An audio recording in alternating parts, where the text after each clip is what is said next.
कौमी दारुल हुकूमत दिल्ली से 90 किलोमीटर दूर आबाद ये शहर कई तारीखी लड़ाइयों का गवाह है। पानीपत में बाबर, हुमायूं और इब्राहिम लोधी जैसे बादशाहों की लड़ाइयों की वजह से मुल्क में कई तब्दीलियां रोनमा हुई। यहाँ मौजूद सैकड़ों साल कदीम तारीखी वर्सा आज भी पानीपत की तारीख बयान करता है।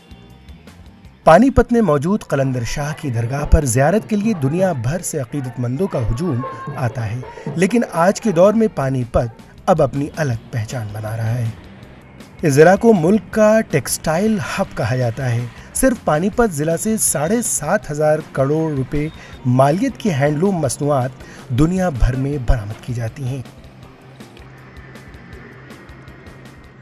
1948 से पानीपत में हैंडलूम की शुरुआत हुई और यहाँ के व्यापारी और उद्योगपति की कड़ी मेहनत के परिणाम स्वरूप पानीपत नगरी ने कभी वापस मुड़ते नहीं देखा। आज परिस्थितियाँ यहाँ तक पहुँच गई हैं कि 7,500 करोड़ रुपए का एक्सपोर्ट पानीपत से सालाना होता है हैंडलूम गुड्स का। अगर डोमेस्टिक की बात करूँ कि जो कपड़ा, जो furnishing, fabrics, bed sheet, pillows, curtain clothes जो यहाँ बनता है उसका लगभग 10,000 करोड़ रुपए का डेली व्यापार है जो हिंदुस्तान के हर कोने तक पहुँचता है। आज़ादी के वक्त से ही हैंडलूम का काम जोरों से चल रहा है। यहाँ के बने हुए कंबल पूरी दुनिया में धूम मचा चुके हैं, लेकिन अब पानीपत रिसाइकल धागों के लिए आलमी सतह पर अपनी शनाख्त बना रहा है। ओपन इंडस्ट्री का आगाज सन 1987 में हुआ था। तब से पूरी दुनिया में पानीपत से धागा बरामद किया जाता है और आज आलम यह है कि धागों की रिसाइकलिंग करने में पानीपत पूरी दुनिया में पहले नंबर पर है।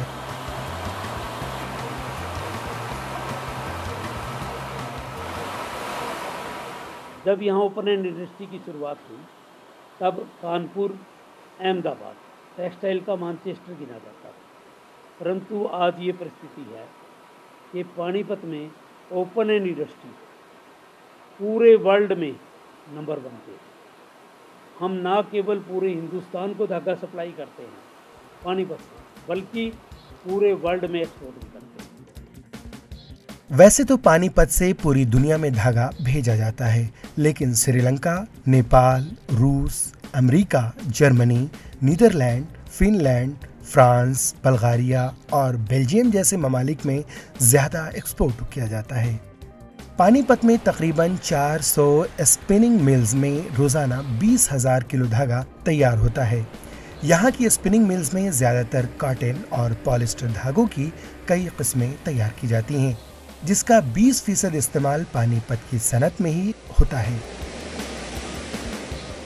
इन धागों से डोरमेट, कैनवास, पर्दे, चादरें, फर्नीचर, फैब्रिक और दीगर कई तरह की टेक्सटाइल मसनूआत तैयार की जाती हैं। स्पिनिंग भी बहुत है, ब्यूटी इज़ देयर।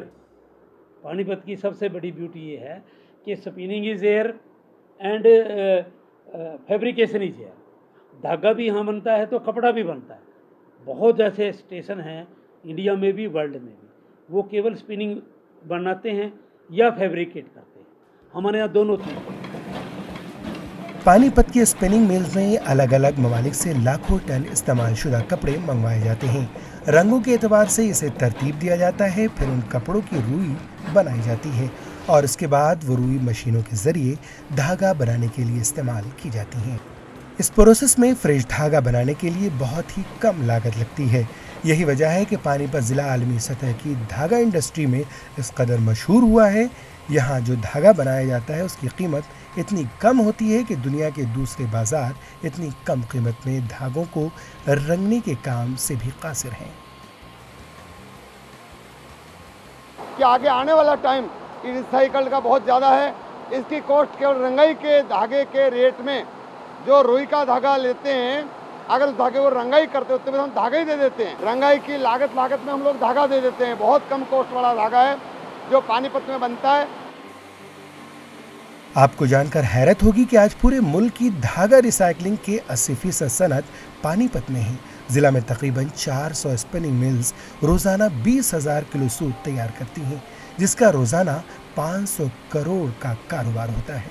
पानीपत की धागा रिसाइकलिंग इंडस्ट्री से तकरीबन 4,000 अफराद को रोजगार मिला है। ऐसे में अगर पानीपत को धागों का शहर कहा जाए तो कोई मुबालगा आराई नहीं होगी। Bureau report, ETV Bharat.